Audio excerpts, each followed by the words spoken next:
like the sound the support thing makes. It's like chiming in the next pick and ban.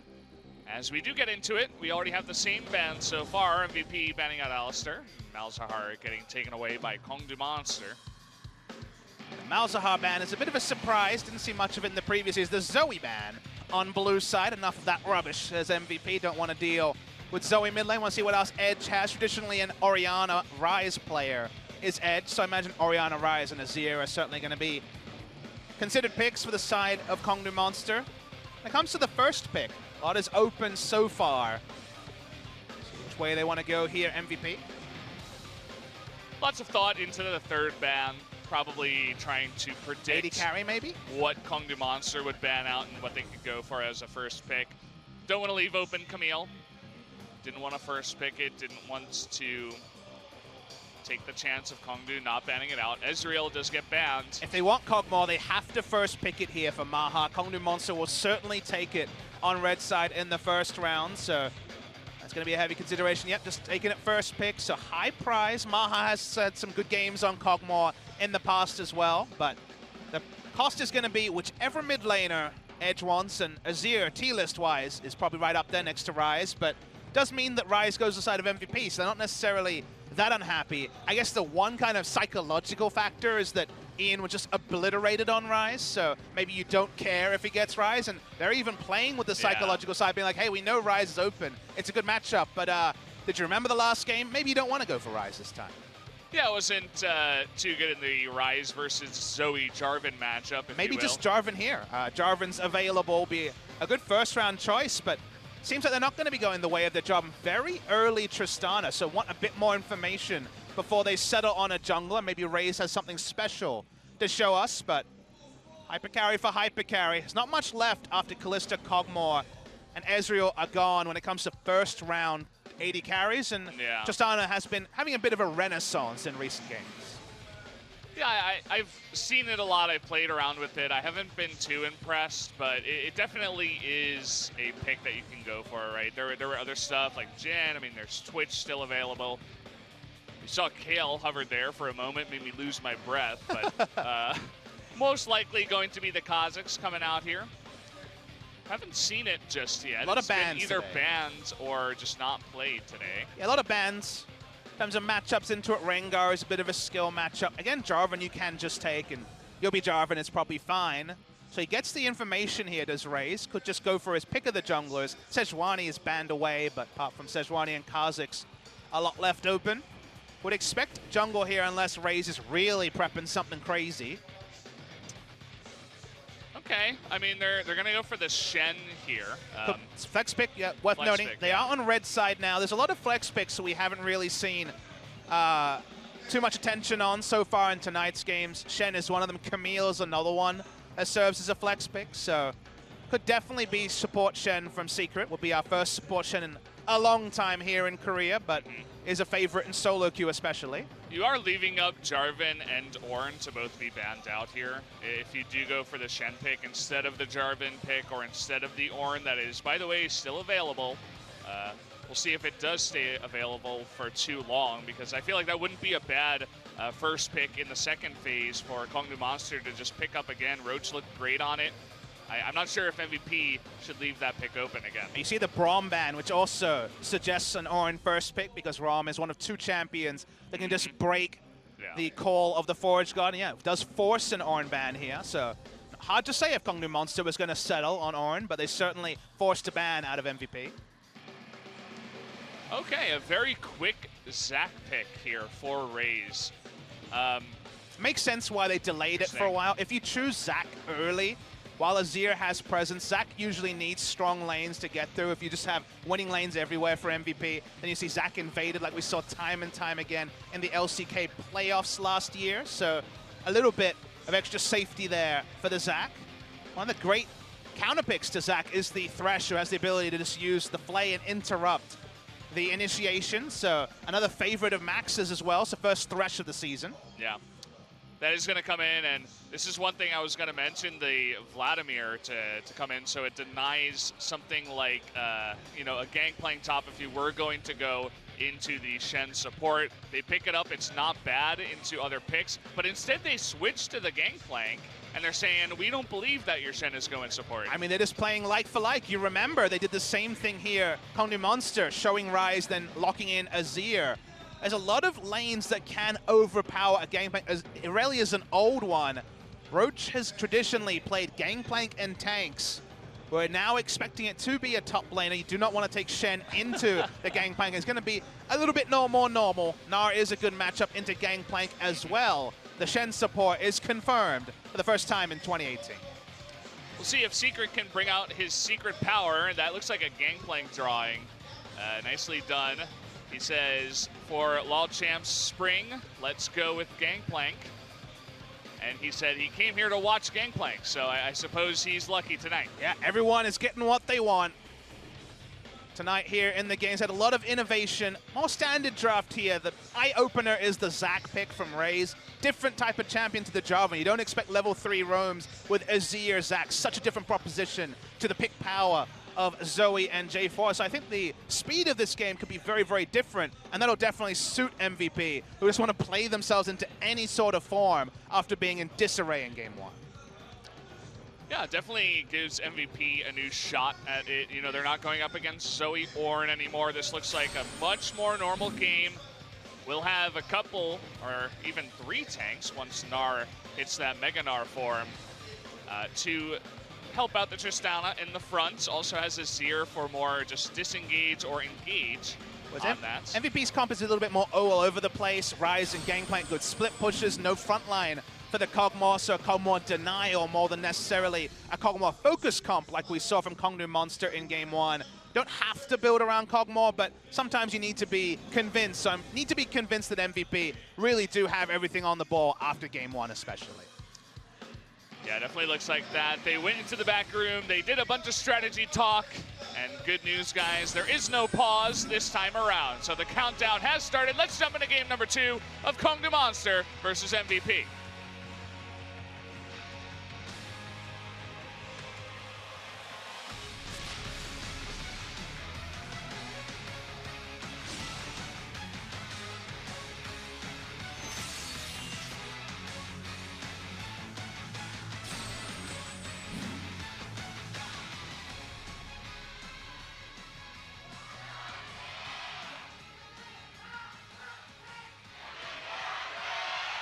Man, both of these teams have brought out every single fan they have to the studio. This is just as filled as the first series that we had tonight. Thunderous applause from the crowds here. That's why I said, even though when everything, all the chips are out there by the 90th game of the season, do we expect these two teams to be in the playoffs? Probably not. Hope springs eternal. It's match 1. The season is what you make of it. And Kongdoo Monster certainly have put their admittedly smaller contingent than the MVP fans rapture after game 1. They looked great in it. Can they make it work on a draft like this, which is very different? I think if Kongdoo Monster can have even a poor imitation of the previous game, but still a dominant victory, maybe we have to reassess some of these Kongdoo Monster series as we move forward. One of those wolves went over to Tristana. That means level 1 for Raze. Yeah, a Wolves start for our Zac pick. Very interesting. He's going to start over here by the Raptors by himself as well. Well, as long as he's not invaded, I guess he'll be fine, given that he has all the healing from the W, but certainly not ideal. No power leash, no quick level 3 potential gank on top lane, for example. But the good thing is you kill a couple of small Raptors. You don't even need to kill the big one to get the level 2, so definitely frustrating, but not a game ender by any sense. Great start for Roach up in the top lane. EDD having a bit of trouble. Still has 2 stacks on his Corrupting Pot. Yeah, Roach is a really interesting player. He's been the sort of player who, I think in most people's estimations, has been, the bottom or bottom 2 of top laners when he's been in the lane been in the league multiple times. And you might think, okay, why is he still there? But talking to his team and people who know the Kongdoo organization, they've been full of praise for him, saying he's a carry player, saying that he's a young player, but he's still trying to find his feet. They've shown confidence in him for the best part of 2 years. So for him to finally pay off, kind of like Smeb, who had a very slow start to his career, and actually take the next step, it's a very big ask to be any sort of approximation of Smeb. But I think Roach has kind of had his chance to season himself in and out of LCK, and if he doesn't show something in LCK Spring 2018, he's probably out of chances. Yeah, I would have to agree. I mean, he had a great first game on the Ornn. We'll see Gnar a bit more of a skill-based champion if he can make that work. Also consider he was on the back foot just farming on Ornn, and now he's on the lane aggressor, lane control champion in Gnar. So just like we said, let's see Kongdoo Monster make things work with 2 different types of draft. On a micro level, seeing that from Roach also tells us a lot about him as a player as well. As we have a bit of a lull in the early game, you were mentioning the inspiration tree being picked by almost everybody in the last game. This time it's 4 members on MVP, main on 2 of them and secondary on 2 of them, and only 3 members on the side of Kongdoo Monster, with no one maining inspiration actually on the side of Kongdoo Monster. Yeah, I guess not that big a surprise. Zach has to go into domination for the zombie wards. You need junglers with at least domination as a sub-tree.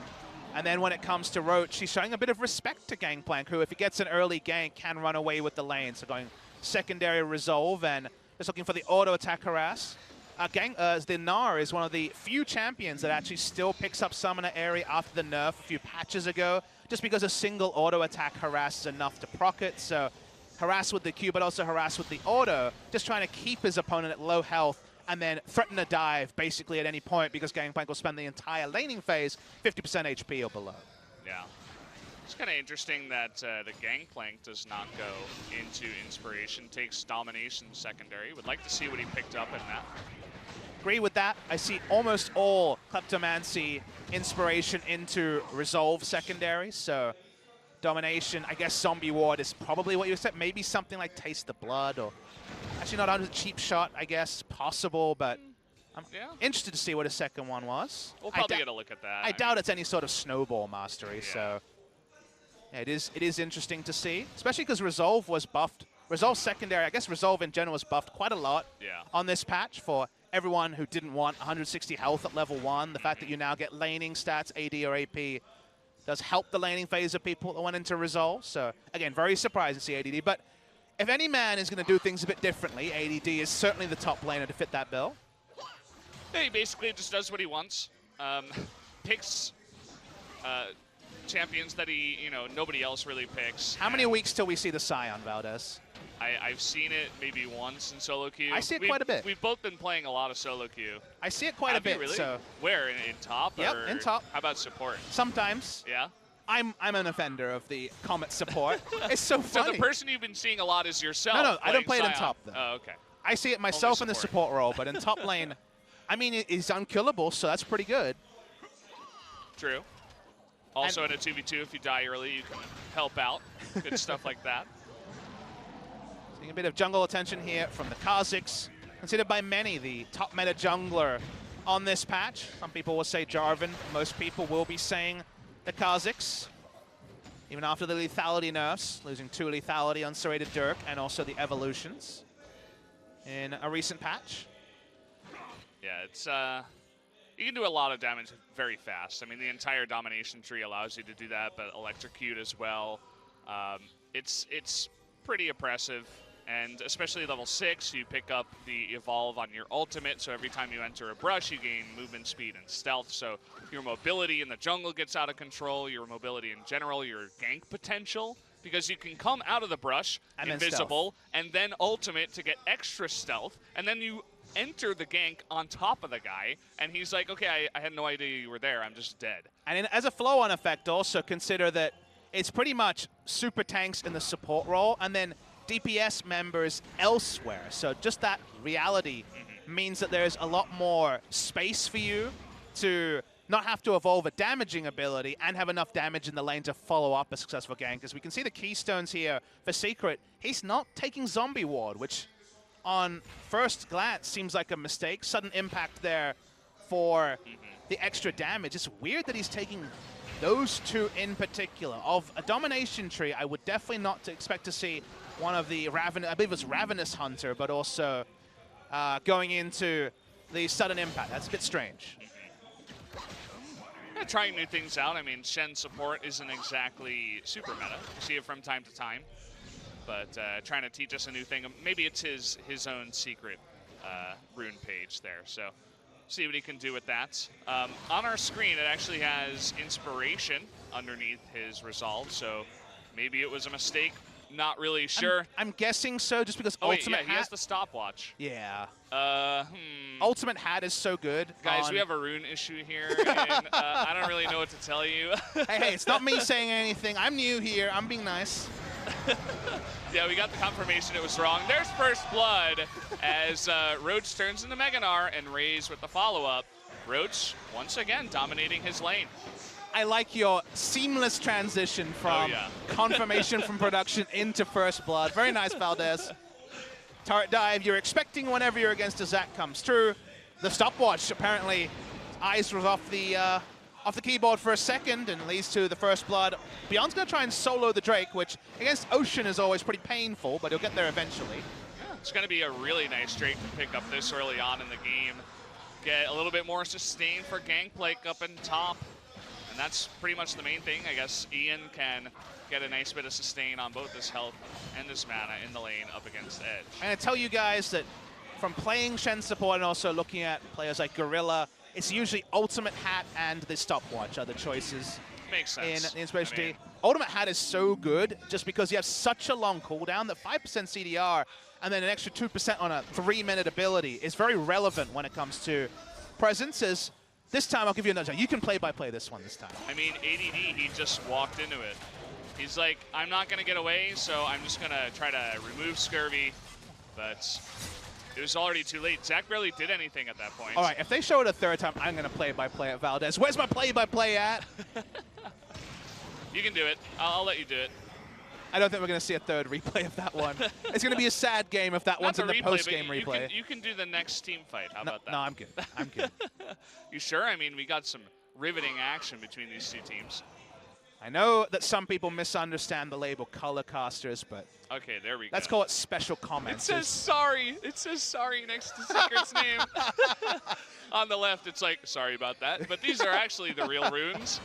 Makes a lot of sense. It's actually the free-ass boots. Yeah, free-ass boots instead of Ultimate Hat. So, actually, it's not Sorcery Tree. What am I saying? Of course, it is Inspiration. So, free-ass boots makes a lot more sense. Look, sorry, guys. Sorry from Papa Smithy as well.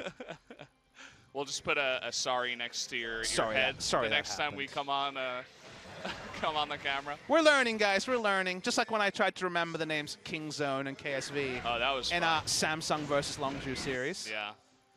Well, we got another K team in this one in Kongdoo. At least we call them Kongdoo. We don't call them like KDM. There's probably a couple of people out there that call them KDM. We got a gank up here in the top lane. Maha and Max trying to predict that flash. He got really close. Props to him. And Raze, coming from the side, decides against it. Could have considered a flash flay instead of the prediction, but looked damn cool. Couldn't pull it off in that particular start. Sometimes I feel like Max just plays to get the highlights, to get the MVP points. Okay, here we go. We got the death box coming on in, and Shen won't even be able to help you out there. TP also was used by Ian just to take that tower aggro, I suppose. I mean, it's good map movement from MVP. First kill of the series for them, but also rotating and getting the Gangplank out of the Gnar lane and potentially picking up a first brick here as well. Smart moves by them. Wow, that barrel doesn't do much. Nope. Yeah, that is going to be the first brick here for MVP up in the top lane. Secret and Soul trying to hit one back down here in bots, but Secret ends up eating a bunch of damage. That last Q does miss. Edge coming on in, trying to help on out, but not needed in the end. I'm not sure why Edge rotated. There was some vision spotting him coming down, and a turret dive seemed pretty unlikely. But I guess he just wants to get the turret down, so just trying to have his presence felt, and one more rotation from Soul should be enough to take the turret. They're delaying this turret long time, and now Edge has to leave. The bot lane will get back, and it's a turret for no turret trade here for the side of MVP. Very nice. Speaking of very nice for MVP, they have the Rift Herald on the way. Here's a replay of this. You're going to see the replay. Even through the Shen ultimate, when you Shen ult early, not going to have as big a shield. I don't think it would have made a difference either way. So very easy dive coming through from MVP. Yeah, we do have this Rift Herald on the way here by Beyond. Looked like he was waiting, didn't want to over DPS and try and get another auto attack onto the back expose, but it wouldn't expose again, so falls a bit lower. We'll get the Rift Herald nonetheless. Lane assignment here for MVP has been much, much better in this game. Getting Kog'Maw into short lane, even with his summoners up in mid lane. The Thresh can just go visit other brushes, start warding around the mid lane, and just have a lantern for safety. So good lane assignment for the Kog'Maw. They've been able to keep Gangplank out of the Gnar lane for minutes now, which is also good for them. They will finally lose a turret, but MVP are managing their resources a lot better in this game than game one, which admittedly isn't saying that much. Yeah, definitely. And Raze is doing his part here in the jungle, just trying to counter jungle just a little bit. He hasn't really had too much of a show in this game. Definitely not as much as he did in game number 1 on the Jarvan. Keeping up in farm with the Kha'Zix. Has an assist, just helping out a little bit in the top lane. I think Roach probably could have gotten that solo kill by himself anyway, but sharing some of that gold. We'll see what the Zac can really do later on in the game. It's going to be very hard to get onto that Kog'Maw with a Thresh right next to you when you're playing that Zac. But the conventional team comp should be much more straightforward for Kongdoo Monster to pull off in team fights, given that no early snowballs happened just yet for MVP. If I think about how MVP actually grows a lead and finds a gold lead to get over some of their compositional disadvantages in team fights, they have a lot of Baron damage, and they have the ability to rotate over to it. Speaking of rotations, Raze misses everything. Oh boy, Ian, I hope you have a stopwatch, and yes you do. 1v5, you get out of anything because you're Ryze with the stopwatch. Hey, whenever there are new runes, someone is going to use a rune the best. You think of Presence of Mind for Kassadin, you think of Stopwatch for Ryze. So yep, a freebie there to get up. Means you can't do it in the late game, so it doesn't feel good to commit 4 people and just get a budget stopwatch out, but that's all you get. They're try and force Kongdoo Monster to react to the Rift Herald, but not going to get the mid lane turret here, you'd have to think. Yeah, it doesn't look like it. You can see Beyond, ADD, and Ian are hanging around, even Max as well. But the entirety of the Kongdoo Monster team is coming on in here. Let's see where Roach is at. He was near his Mega Gnar, but just didn't have the positioning from the rest of his team. Gets MVP to back off, and they kill the Rift Herald. The mid turret stays alive. Feels like a bit of a disconnect. He was so close to Mega Gnar that even a bit of burst damage wouldn't have killed him, but because everyone else had backed away, a Shen ultimate on top of him, the ultimate there, even if it hit, wasn't going to do that much, is Secret's falling low, but MVP just poking. He kind of just ran through. He's like, yeah, hey guys, I'm not going to die because I'm tanky, but he lost a lot of health, still has his ultimate available. Stand United could be used to get back into this fight, but looks like Kongdoo Monster will just give away this Mountain Drake to MVP. I like that they're playing to their vision. They do have one deep ward, but otherwise river control is completely there for MVP. They do have burst damages early in the game before armor itemization, everything comes through. So have to respect the damage, so they back away. Roach, he wants blood. Mega Gnar is going to run out. Will not have an opportunity to slam anyone into a wall, and will just awkwardly walk away from that lane. Didn't cover himself in glory in that particular play. Probably wishes he had an Ornn ultimate to use. That would have been a bit more straightforward. Lane priority has been there for MP. It's another good swap. You're seeing here a grouped up minion wave for Gangplank to take with no Gnar auto-attacking him in the face. So that's what I've liked from MVP. It's been the biggest adaptation macro-wise, is being a lot smarter at playing around an area that was losing, which in this case was ADD, predictably against the Gnar. Yeah, has picked up that Triforce, the Trinity Force rather, at this point. So feeling pretty good so far. Still has a stopwatch available for the future. Always got to keep that in mind. And so far, Edge has the most farm in this game on that Azir. Looks like he's been sitting pretty against the Ryze, who has done a little bit of roaming so far. Let's see how the fundamentals are of Kongdoo Monster. They're not snowballing out of control. They're very much more in defensive mode, relying on their late game team fight abilities. See, too many teams, especially teams near the bottom of the ladder, draft this way, where any analyst can look back and say, man, outscale. Yep, late game, they've got it going, and then choose fights before their items are done and actually accelerate their own demise.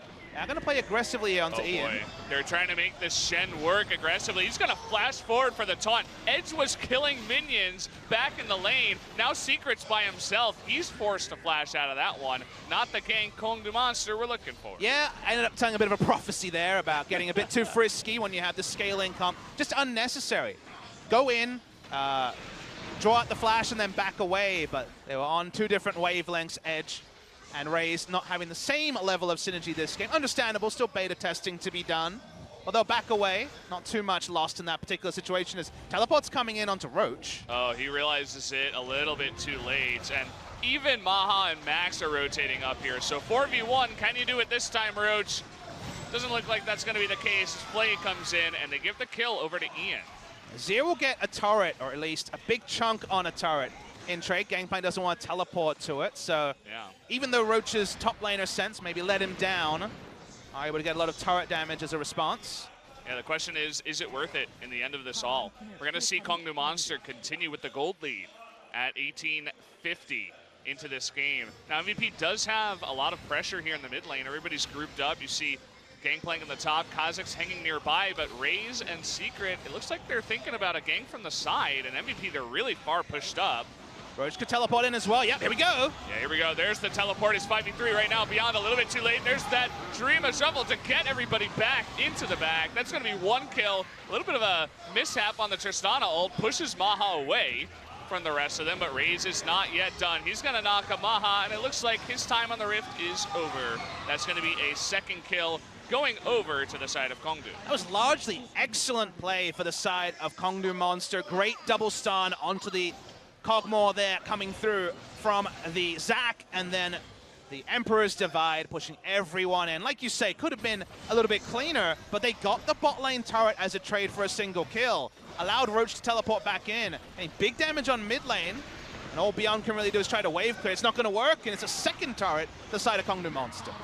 Definitely a disappointing follow-up here from MVP as they got a couple of decent advantages in this game, but now Kongdoo Monster once again are just coming over the top and winning fight after fight. You know, they give away the kill up in top lane, but what does it matter when you take a fight like this? MVP go through their head, they think, okay, we have the ability to siege with the Kog'Maw, it's 5v4, but they don't have wards on their sides. If you cannot see Zac, you cannot auto-attack a mid lane out of turret. It's not possible because of the range of his engage. And Zac, as a champion, just completely owns them because they don't actually dot their I's, cross their T's. It's a solo Q-esque mistake, but at the highest level, it'll be punished by any team in the LCK. Yeah, I would have to agree. It's almost like MVP is making Zac look really good because of their positioning, and that's not a compliment. So we'll see if they can continue to think about Raze on the Zac. He's got Warmogs completed after his jungle item, so he's going to be tanky as hell. And engaging non-stop. Just back to the wave clear in mid lane. Side lane still pretty short for both teams here, as there's outer turrets in top and bot for one team respectively. ADD's happy with the extra time to farm to continue to keep this CS lead around 20, as it's been for the majority of the laning phase. Again, to me, MVP's best way to victory, best path is Baron, because they have a lot of Baron damage and they have the Rise. So the way you get Baron is to either trade it for a Drake, which seems unlikely that they'd allow that. Kongdoo Monster can be surprised at 20 minutes, or to really extensively ward up, say, the top side of the map. And when Kongdoo Monster tried to divide up the bot side of the map, for example, just ult straight into Baron and try to burn it. We've seen that already tried once today and failed in our first series. So a play like that, I think, is the big thing here, because I look at the team and you're like, okay, 5v5 doesn't really work. Maybe you can win in a side lane if you can outnumber, but then you need to know where Zac is at all moments. But Baron damage is something that is in the camp of MVP. We'll see if they have the wherewithal to go for a play like that. So you got to imagine they're not feeling too good about their overall situation. Team fights, as you were mentioning. This is going to be a free Cloud Drake given on over to Kongdoo. We'll see if Beyond wants to go in. But Raze is here. The smite is not going to work out. And the Lantern gets Beyond to safety. So Cloud Drake picked up here for Kongdoo. Did not give away 3 Drakes over to MVP this time around. It was a good contest from Beyond. They had the first 2 Drakes of the game, so just a backup win condition of a super-powered Elder Dragon when they have the leap from Kha'Zix and also the Lantern, meaning they don't have to actually blow a flash. It was worth a go. It doesn't happen. Kongdoo Monster now on the board when it comes to Drakes. And let's look at the map, though. I mean, what do we criticize MVP for when they were caught in mid lane? It's the vision in their side lanes. How is Kongdoo Monster able to keep up control wards on the bottom and top of mid lane? Plus, they have control wards everywhere. Just one on Baron now being erected here by the side of MVP. They need to play to their vision because being denied vision against Zac is basically losing a game. Yeah, I mean, they had control of the mid lane. They take out the top side control ward, but the bottom one is still there. They didn't even decide to check it. I mean, it's a little bit more tricky than that because you have to rotate multiple people around. You also need the Thresh there for a Lantern, but I take your point, and the vision they did get down is being very quickly eliminated by the side of Kongdoo. Yep. If they have a vision advantage, Kongdoo decides everything. Is that going to engage? Are they just going to farm out with a superior 5v5 comp? You cannot give them options.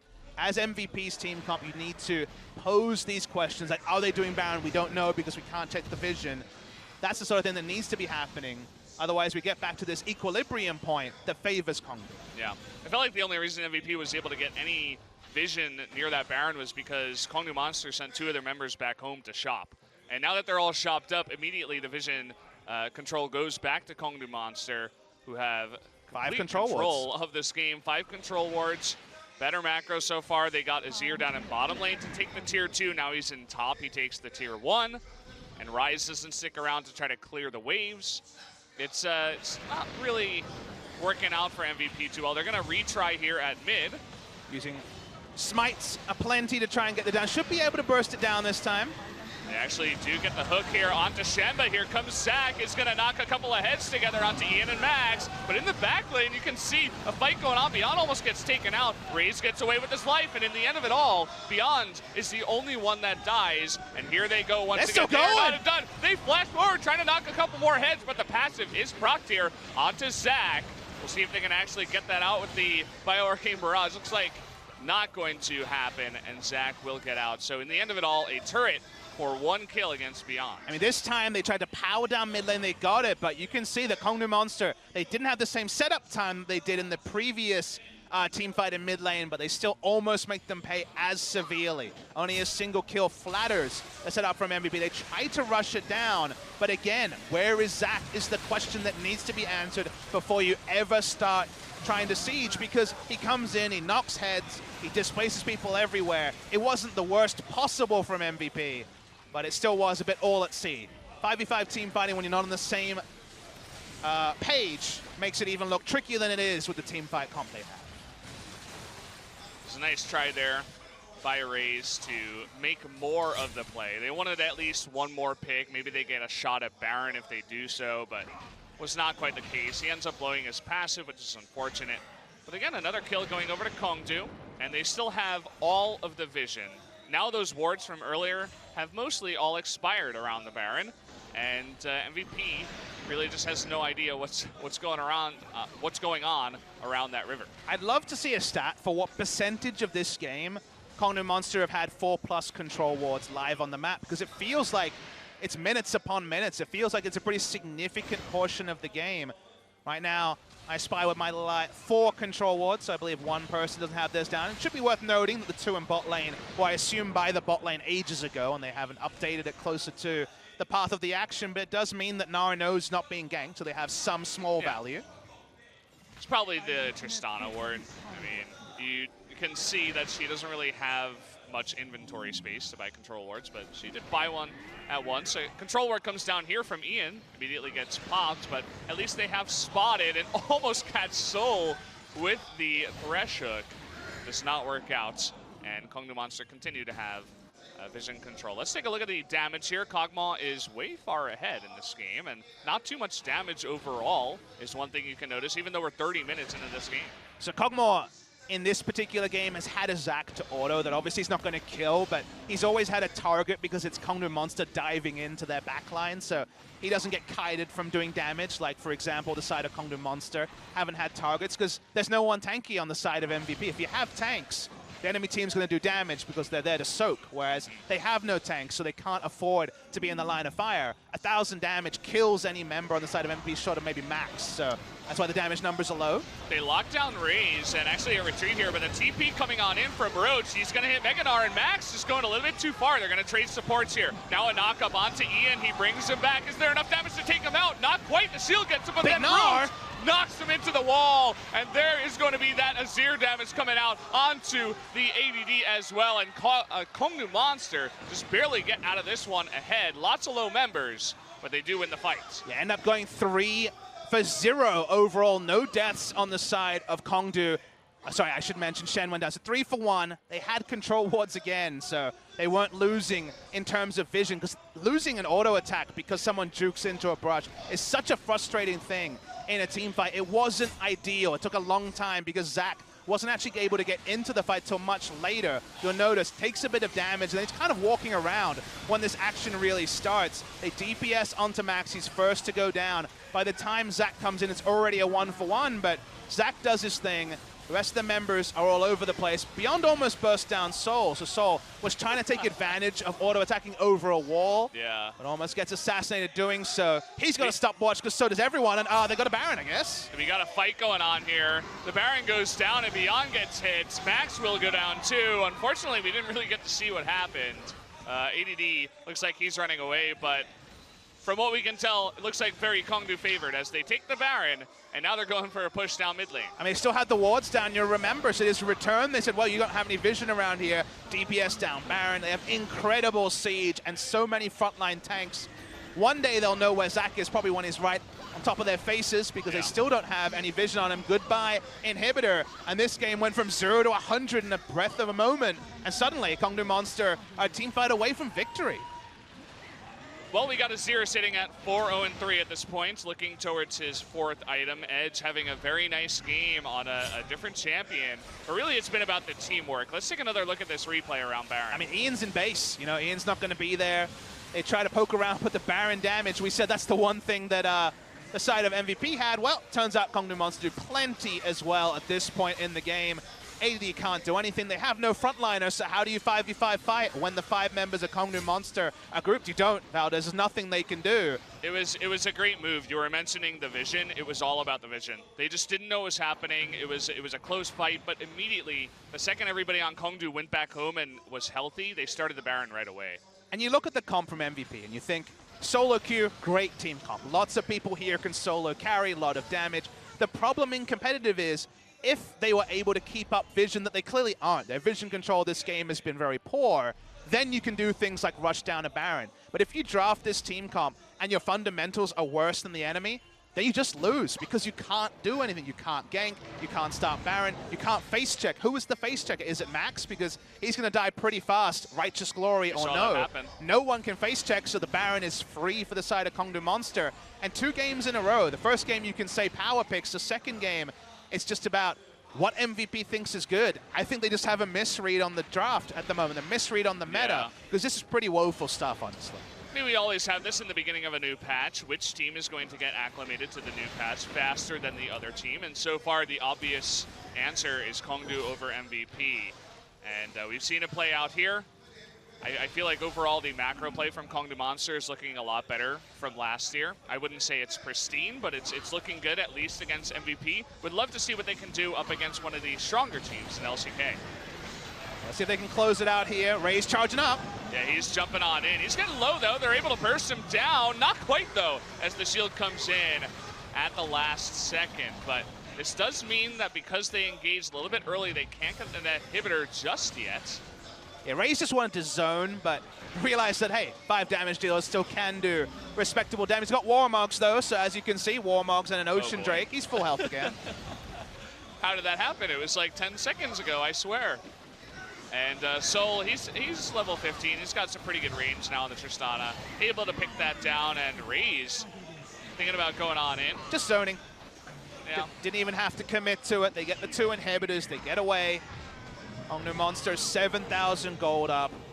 And with good news stories in multiple different places. I haven't been this enthused with a Kongdoo Monster performance ever in their history in the LCK, because That's a good thing. That's you good. get through 2 games. Let's say they win this game. You think, okay, they could play the OPs. They can also play around a Kog'Maw. We knew that already. They can play around Soul. Soul has not been the star in this series. I think Edge probably takes down MVP rights. Roach made some mistakes, but look better. Raze has been a revelation, I should say. That was hard to say for some reason. Oversay Punch, who really did toil inside and outside of the LCK. And we said before the game started, okay, they can play the pick comp and snowball. How do they deal with teamfight comps? They put down great vision, they take the Baron when it's available to them, and they win the team fights. So check marks on both, Valdez. Yeah, they've passed the first test of LCK. Take out MVP. It's like when you're playing Mortal Kombat and you got to go up the ladder of the different opponents that you got to beat. They've gotten through one. All right. I don't know the schedule. I would love to see who they're playing Who would you next. say is the Mortal Kombat equivalent of MVP? I don't know the characters well enough, actually. Striker, maybe? Striker? Is that one of the earlier ones? He's the one with the gun. There's a what? Mortal Kombat 3. I played the one on Sega Genesis, Papa. We do have a fight going on here. Edge gets extremely low. We got Realm Orb coming in, but Ian is all alone. Okay, so he's dead. Yeah, Beyond jumps in, and Raze is just getting out of there. A big mistake now from Kongdoo Monster as we are praising them. A couple of members get picked off as they dive a little bit too deep. Now, they did get the final inhibitor turret, so it is 2 inhibitors down and a exposed inhibitor to go back to, but a mistake's a mistake. Edge was kind of on his lonesome. We'll see the replay of how this in fact transpired as we were making our Mortal Kombat metaphors. Edge is the slowest one. He's slowed down, and then look at this. He just gets completely burst. That was a Q from Gangplank, a W from the Kha'Zix. He was, dead to a single Q from Kha'Zix afterwards. So it's a little bit too slow. Didn't want to use his cleanse early to just cleanse a slow, and ends up paying for it. So a lot of damage on the side of MVP, but the timing means that really no way for them to turn around the game from just that single mistake. It's going to take many more from the side of Kongdoo Monster for MVP to get back in. Yeah, it's that small glimpse of genius that you see very occasionally from ADD. It's part of the reason why people were singing his praises. They were saying he's got a ton of potential. He's really young. He notices that they're just 1 inch too far forward, and he ults them all. Ults all 5 of them, slows them all down. He has Beyond near enough, and he makes that play happen. So he buys his team a little bit extra in terms of time in this game. We'll see if MVP can make the miracle comeback. See, the reason why I'm not going to talk about comebacks yet is you consider the terrain they were fighting around. There's a big defender's advantage around inhibitors compared to in the open. They also, as we mentioned, can't face check because they don't have tanky members. Because they don't have any tanks, how do you recreate a fight that you choose the timing of and that you're not engaged on by a Zac or a Shurima Shuffle from the Azir around the Baron? It's impossible for MVP to do that. So to recreate what led to their victory in a team fight with this particular team comp is so difficult. But it's still going to take some pretty significant mistakes, I would say, from Kongdoo Monster to actually allow an even footing fight for MVP. Look at Roach. He's like not doing anything, just looking at the Baron. And they're just going to take the Baron very, very quickly.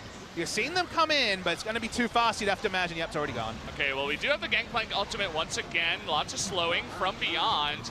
And he's going to grab Max on in. Not enough damage to burst him down. Look at ADD coming from the side. Can he slow some of these members? Trying to get on top of Raze with the barrel, but in the end, MVP decide just to back off. They're not going to go in onto this one. That's another Baron going over to Kongdoo. They're actually doing a couple of different things here. Shen thought about recalling, still has the ultimate available. They're trying to rush down a massive wave of Baroned up minions to take the final inhibitor of the game. This is a smart move. It wasn't the time to recall, and they can even put an Azir turret behind them.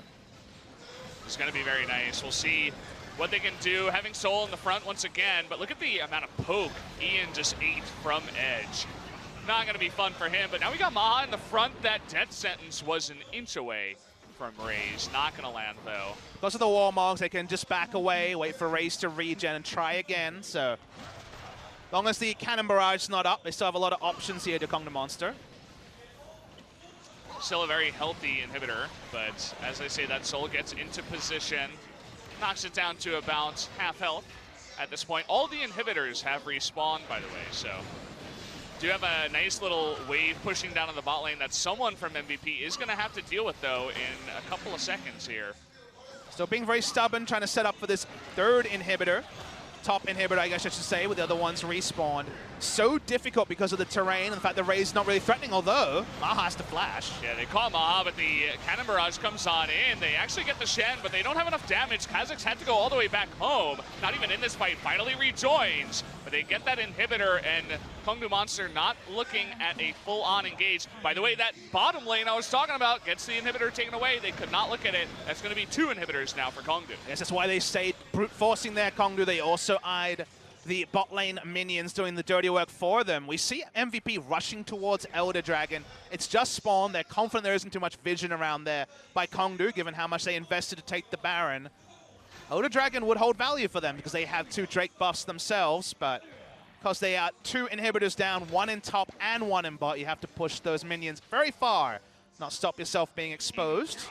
I mean, even if Beyond went in here and stole it away, I think Kongdoo could just push in 5v4. We're getting pretty late in this game. It's near 40 minutes. You can see Beyond is making an attempt, but Kongdoo Monster's not even starting it. They're like, you want to try to go for this, buddy? We're gonna push you away before we even think about it. And they're able to do what they were doing around mid lane. Push up vision, confident there's no vision from the side of Kongdoo Monster because they haven't been able to push into this area the entire game.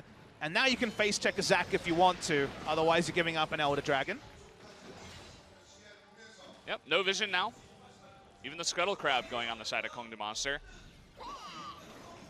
And no one getting started on that Elder Drake. They're just trying to push everybody away, especially Beyond. You can see even Roach, 4 members now up in the jungle saying, nuh-uh, this is our Drake. The reason why no one's starting it is that Azir smartly is like, let's also push the minion waves to add another thing for MVP to have to respect before we actually start DPSing down Elder Dragon. So we talked about MVP, did not dot their I's and cross their T's. That's what Kongdoo's trying to do here.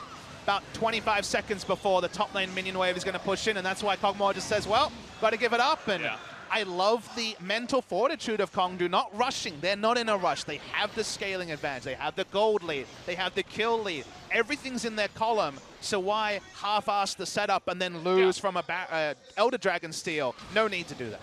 It's kind of that feeling that you get in solo queue where the only way you lose is if somebody throws. And nobody is throwing on the side of Kongdoo Monster. They all came to play today. And that's a really great sign coming into 2018. Perhaps a new mental state, a mindset coming into this series. Even against a team like MVP, they look so prepared. They're like, we are not losing in this first game. So they get the Elder Drake. Now they're pushing on this mid inhibitor. Will just be a matter of time before the double super minions come down every lane. ADD taking too much damage, will have to back off, and down goes the inhibitor. As I say that, we got another hook here onto Sol, who actually leaped forward, not scared of anything at this point in this game. If either Azir or Tristana solo down anyone, their focus fire will kill basically any member of MVP. So Sol's willing to just buy time while Azir had free fire. Speaking of free firing, we're just getting a couple of autos onto this Nexus turret. Yeah, I mean, it's just way too many super minions to deal with us at this point. They need some sort of engage from a death sentence, from a gangplank ultimate, some way to get on in. But MVP from this far behind, not really finding the opening they're looking for. Very unlikely this will not be the final passage of the game. 2 super minion waves coming in. ADD trying to stop one as much as he can.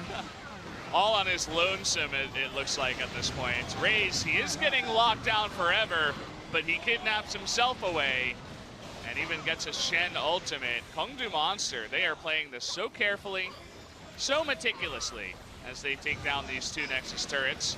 Giving a bit of time for Raze for the Warmock's healing to buff him up, and also the 1.5 Ocean Drakes, because they still have the Elder Dragon buff. And he's full health again, because that's how Warmogs rolls. It's very nice. I like it. Oh, we got this Nexus turret about to go down. And there it goes. This is looking really futile for MVP. They're jumping on in. Max by himself. Ian on the left side being 1v1 by Roach. And ADD and Beyond trying to make it work. They get 1 kill. And the reset onto Beyond, but he has to pop himself back. And ADD does have that GA taken off cooldown, as does Beyond. The GP ultimate comes on in again. Looks like he still had the stopwatch, actually, Roach. Can they actually finish here? Maybe not. It doesn't look like they can. Sol is going to be jumping out of this one. Raze does dodge the death sentence, but not enough super minions are pushing in, and too many people dead on the side of Kongdoo, and the game is not over. Beyond actually found the assassination onto Edge over an extended period, took him down, and they couldn't actually close the game, so credit MVP. Kongdoo Monster, it felt like a couple too many people kind of went into business for themselves, had different agendas on whether to end the game or DPS someone down. It kind of spoiled it there. They're going to have to come back, so that passage of play doesn't end. So this was the kind of unclean passage of play that we didn't see in the 40 minutes previously from the side of Kongdoo Monster. Notice on the top Beyond, you know, we think about late game Kha'Zix. I remember a game from the NALCS where Lyra went or a tank Kha'Zix at the end just because trying to make Kha'Zix work in a base defense 5v5 is usually impossible. MVP is straight onto the Baron. Can't see the minimap, but I do see Raze in screen. They're going to have to roll the dice. They have to take a risk, and here's a big one. KTB coming on in. They're going to catch Maha in the back, and he's going to be taken out immediately. That is so unfortunate for them. ADD goes down, as does Beyond and the Baron. Oh, they had to go for it, Papa. You gotta give them props for that. They don't get it, but that's going to be the win for Kongdoo. You give Kongdoo Monster one mistake, and otherwise this game, this series, pretty damn good for them. Almost a perfect game in game one. They had to toil more here, but they toiled smartly. They did not have a fiesta. They played intelligently. Couldn't finish the game a moment ago, but they're going to do very soon. Yeah, they're going to take out the last two remaining members of MVP, end that one with an ace, and the Nexus going down. Our second 2-0 of the night, this one ending in 44 minutes. As Kongdoo, they're looking pretty solid. Good mindset coming into this one. Very clean wins against MVP. Because it's just our second set of the season, we don't know what it means for either of these teams, but it does mean the next time Kongdoo plays, there's going to be a lot more interest, both from the casters, their fans, the audience as well, because they showed here they can play markedly different styles of League of Legends, and both times ended in a pretty convincing victory. So the Kongdoo organization, a multi-esport organization, has never really found success in the LCK. Till now, success has represented staying in the league or getting back to the league. Finals experience in Gyeonggi a couple of years ago in a weak field, the only other thing to show for it. This was a really good performance from Kongdoo Monster. Yeah. Does it mean a lot? We don't know, but it was good. I love that you say that everybody's going to be looking at them with more expectation, because that's what they're looking for. That's how you become a bigger team, right? You got to start from the bottom and then win by win, even if it's a 2-0 over MVP. We were certainly impressed by their play. This is not what we were expecting out of them. And you can see that MVP, they're feeling the burn getting 2-0'd by Kongdoo. Yeah, Beyond especially looking distraught. You know, we shouldn't mince words, Valdez. Both Spenu Sonic Boom and Kongdoo Monster have definitely had those patches where you're just waiting for them to be crushed, waiting for them to be pummeled. They've lost 7 sets in a row. Oh, it's KT versus Kongdoo. 2017 Spring, man. These things have happened for those bottom teams a lot, but suddenly there's expectation with Kongdoo. That, for their fans, is probably such a big thing. Just some MVP interviews means so much for Kongdoo, whereas MVP, who didn't change a lot. They brought in Pilot. Maybe we will see Pilot next time out. Not that Maha was someone you would really single out on their side. I would actually single out their draft. I think in game one, you could say, okay, they tried some things around the power picks and it didn't work. I thought their game 2 draft was pretty all over the place as well, whereas Kongdoo had a much better read. So maybe if they can just sit back, watch some other matches, pick up the tournament meta, things will get better, because this was all over the place from MVP. Yeah, a bit behind the 8 ball. We'll see if they can gather themselves, because as you mentioned, very distraught. Everybody in the booth was not a good way to start off 2018 for MVP, but Kongdoo Monster with a big win, 2-0 victory. Both of the games were very clean, only one big mistake, and you know, Kha'Zix can do some crazy things at sometimes. And he had Gangplank, who was pretty fed, also helping out with the DPS to get on in there. Either way, Kongdoo Monster does take this one. See lots of damage for Azir, as well as the Kog'Maw and the Gangplank in the end of this, but the gold advantage graph after about 15 minutes was all Kongdoo Monster all the way. I mean, I come away from this series saying, well, you made one big roster change. Secret and Gugu were, you know, mixing around the support roles. That's not a big change, but you bring in Raze, who was a sub for Jinair. Massive check marks for Raze. Very good series from him. Very consistent between the 2 games after being a big carry in game 1. So maybe they found their 5 to actually be fighting for that middle of the table rather than the perennial cellar dwellers they've been so far. Perennial cellar dwellers. That's not something you want to be. I feel like we're a bit biased also because we're wearing complicated internet, wearing Kongdoo garb here as well. You'll notice we actually are wearing white shirts with Kongdoo green tie. Yeah, you have the teal tie on right now. Costa bias, dark baby. Teal. You got to embrace the Costa bias, Valdez. I was pretty biased after that. 0-0-10 MVP is Raze on the Zac. Wasn't getting a lot of kills, but he never died, so that's something. Here's the worrying part for MVP. 0010 is, you know, a James Bond codename, a secret agent codename. Yeah. He was kind of a secret agent on Zac because they never knew where he was. They kept looking to force things with no information on Zac. Yeah. That is what makes Zac look broken, because if he's in a ward channeling, you know exactly where to position. They had no idea at any point. And while Raze played well and deserves, I'd love to see Raze, because it's going to actually be Edge and Raze, the mid lane and jungle, who are going to be interviewed. You know, I'm loving to see the comments coming through from him, but they made his life easier than it needed to be. It was poor from MVP on that in particular. Yeah, when you, let's say they tried to play this against KT and Mata sitting on the Thresh, it would not look nearly the same. It would look like a totally different game. I mean, the Zac would just look not nearly as strong. So really, as we mentioned before, maybe they were just taking advantage of MVP's mistakes. Guys, we're going to be going into the interview now with our two MVPs. Unfortunately, not from Team MVP. This time from Team Kongdoo Monster. So let's hand it over to Songcaster and see what they have to say. Thank you for your translation. And here we have Edge and Raze for the interview. Do you know what people rate you? People really concentrate and focus on your pretty appearance, but this time, I think you guys have proven your performance. Yeah, I'm really happy that I've proven that I'm a good player, and I want to get more attention on my performance.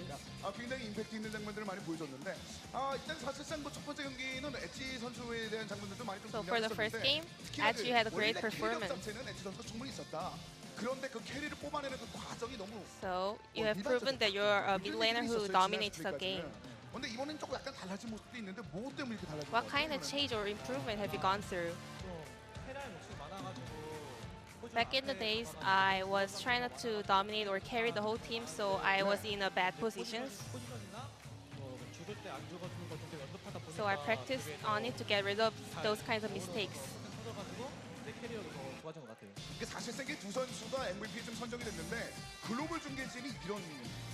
And the global caster has been asking that the synergy between two jungler and the mid laner is so good. Especially the first game with Zoe and Zarvan. You guys made a dive in the mid lane, so how much did you guys trust each other?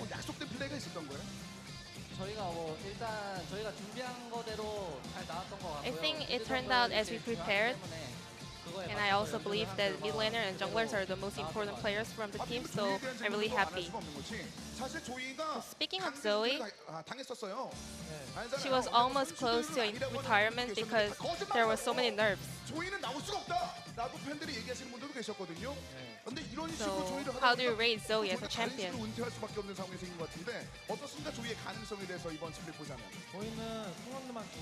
I think if you have great mechanics, I think she's a great champion. I think it's an 8-tier champion in the mid lane.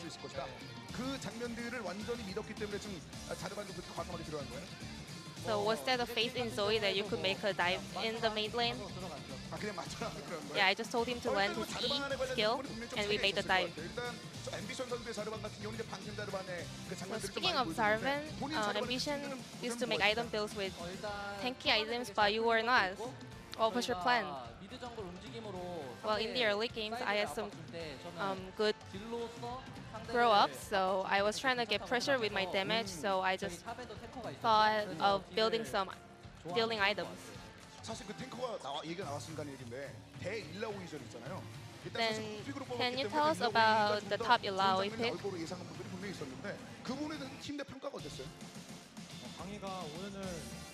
Well, our top laner has been working on it recently really a lot, so and he had a lot of skills to fight against Illaoi, so I think he was actually happy that he can face Illaoi as an opponent. 자 이렇게 되면은 또 다른 질문들이 있습니다. 팬들이 굉장히 궁금해하는 것 중에 하나인데. So a lot of people have been asking that the dance you have made in the fan meets. 어떻습니까? 레이즈도 How long have you been practicing on it? 저는 일단 뭐 여태까지 게임밖에 안 해봤기 때문에 Well, I was just a gamer boy, so I haven't 혹시 춤췄다는 얘기 ever 들었어요? tried dancing before, but maybe next time I will dance better. 되게 많이 먹었더라고요. 그래요. But some people have been criticizing that we were dancing for our fans. I was really sad. 나중에 기회가 되면 연습해서 그것 But 때문에 경기를 I want to prove that it wasn't something that distracted us from our practice. 팬분들께도 더 즐거움 드릴 수 있도록. 그러면 다음 MVP 때는 저희가 반드시 음악을 And 준비해가지고 뭔가 I hope we can prepare something for you to make a dance floor here. 콩두가 굉장히 달라졌다 이런 얘기를 했습니다. 지금 So we 글로벌 say it's a 이게 brand 지금 new 왜냐면 Kongdoo. 야, 이제 LCK는 4K다. The global caster has been calling KT the LCK teams in 4K. KT Roasters, KSB, and the Kingzone and Kongdoo. LCK Those are the four stronger teams in LCK League. 그래서 실제로 달라진 경기력 때문에 막 술렁술렁거리고 있거든요. Everyone 이렇게 is 돼서 두 명의 선수 expecting 어떻게 a lot from 생각하세요? your performance. What are your comments? 너무 영광인 것 같아요. I think it's really happy that we can be part of the 4K. SK까지 있으니까 5K가 되지 않을까요? I think it should be 5K, including SK Telecom. SK까지 챙겨줄 정도로 이제 오늘 승리 자체가 마음을 넓게 만들어준 것 같다는 좀 생각이 드네요. 그럼 이렇게 좀 콩도 약간 달라진 거는 뭐가 원인일까요? So what was the main reason that you guys could go through such a great improvement? 레이즈가 드는 것도 있고 어떻게 생각해? 레이즈는 고개를 푸덕푸덕거리고 있는데. 네, 저는 뭐 당연히 그렇다고 생각하고 I think me 있습니다. joining in the squad was the major change and great effect. 이번 시즌에 확실히 달라진 것을 보여준다 하고 서로 다독이면서 We really prepared and we tried to cheer up each other, preparing for this 이런 것을 season. 만들었다는 생각이 듭니다. 아니 두 명의 선수와 얘기를 나눠봤는데 진짜 달라진 콩두 몬스터 이번에 좀 기억하고 좋을 것 같다는 그런 경기 플레이를 보여줬잖아요. You have 팬 proven 여러분들 좀 yourself 모이셔가지고 달라진 throughout the great 콩두에 대한 plays. 기대감을 So, 굉장히 any 올려주고 message 있는데, for your fans 팬 여러분께 lastly? 한 말씀 부탁드릴까요? 많이 응원해 주시는 만큼 더 열심히 해서 이번에는 I will make sure to 탈출한 애가 아닌 meet your expectations and be a part of winning teams. 예, 그리고 저도 작년에 좀 패배가 많았지만 이번에 Well, last year we lost a lot, but this year I'm gonna make sure that we're gonna be a winning team. 두 명의 선수를 And we thank you for all the love and 콩두 support. 몬스터의 행진 역시 여러분 함께해 주시기 바라겠습니다. 승리 차지한 두 명의 This will be the end of the interview. I'll hand it over back to you guys. Thank you, Ji-sun, for the translation. We'll take a look at some of the highlights from game number 2. Raze on his Zac was pretty impressive throughout the entirety of the game. Seemed very headstrong as well in the interview, saying that the Kongdoo organization started to level up when he joined. So I appreciate being that kind of headstrong player and putting some expectation on your back. And Kongdoo now go from, you know, I think the consensus 10th place team and across most power rankings for LCK Spring to a team that's worth watching to see if they're able to capitalize on what was an impressive performance by them, whereas on the other side, MVP certainly have a lot to show in their next match. We'll wait till the schedule to confirm their future games, but I believe they're playing again this week. So, yeah, really good stuff overall. I really liked Raze this game. He made the Zac work. They held the pick for later, so they're saying, all right, we're going to play something a little bit different. We're not just going for the Jarvan and the meta pick. We're going to go for the Zac and trust in Raze, and the trust was well-founded because he was very solid in this game. Yeah, I mean, you can see ADD and Beyond having a little bit of synergy here, trying to fight back, but it was kind of just Kongdoo Monster sticking around a little bit too long, as it was here. You know, Roach fighting by himself up top, Edge taking a little bit too much damage here, and so they stopped the push. It was one of the bigger mistakes here for Kongdoo, but as you've been saying, this looks like a much better team, a lot cleaner compared to where they've been since 2017 spring. It is a new year.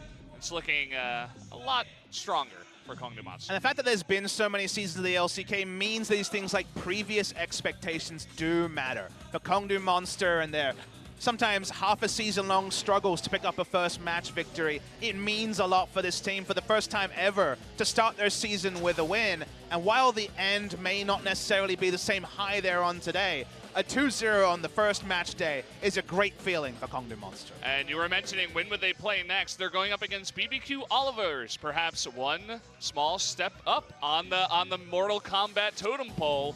And BBQ Olivers with the new team. I know you've been wanting to talk about them a little bit, Papa. I mean, on paper they look good, but on paper Kongdoo left, a very sour impression, and they were great today. And now facing BBQ in their first match, they can look at that and say, there's a chance we exit week 1 of the LCK 2-0, which is an incredible feat for the Kongdoo organization. But because it's BBQ's first series ever, together with these new players with Crazy and Ignar in the lineup, this is the time to strike. Yeah, so one of the Ks up there with KSV and Kingzone Dragon X, who has played, are up towards the top, tied with KSV. Now, guys, I think there was a little bit of a mistranslation where we weren't saying that Kongdoo Monster was on the same level as the other K teams. We were just saying they were a team that started with K, got lost somewhere along the way. It's a culture exchange, Valdez. Yeah, it's, culture shock over here at the LCK. I was definitely shocked when I heard that, but that's, they're doing well so far. They're up there for now, so you got to give them something. But tomorrow, you got some good games as well. We didn't really get to talk about them. Afrika Freaks versus KT Rolster. It's a fun one. And then SKT versus Rocks Tigers. And that is a 2016 fun one in 2018, sadly. But Rocks do have Kuzan debuting. It's going to be fun to see him. Still so much to learn. I feel like we only scraped the surface of patch 8.1, and I know you and I won't get to link up. There will not be, as you notice in the schedule, a SPO TV broadcast on Sunday, usually Sunday, Tuesday, Korean time. The SPO TV days will be back on Tuesday, and then a special Friday match day on my birthday, Valdez. Oh, yeah. It'll be you and I for a great match. It's SKT versus KSV on that day, so we're looking far into the future, but there's a lot of fun coming, and a good first day, and yet I feel like the tier list, even in terms of the teams certainly, but even in terms of the picks, like we're seeing Ornn far too often. People are telling me that Zoe's overnerfed. I don't know what they're drinking right now. I don't know what they're smoking either. I don't know what games they've been playing. Yeah, she's real good. She gets banned in solo queue every game as well. Not necessarily. A little bit easier with 10 bans in the beginning. And you know what we won't be seeing? That much more Nidalee. Maybe Nidalee. Maybe never again until next split. No. That would be nice. I'd be happy with that one. But the music has started. I think that means that we're just about ready to hand this one off into the darkness until you guys get to see LCK tomorrow. But it's been a fun one, Papa. Day one done. For joining me here at SPO TV. We'll see you guys next time for more LCK.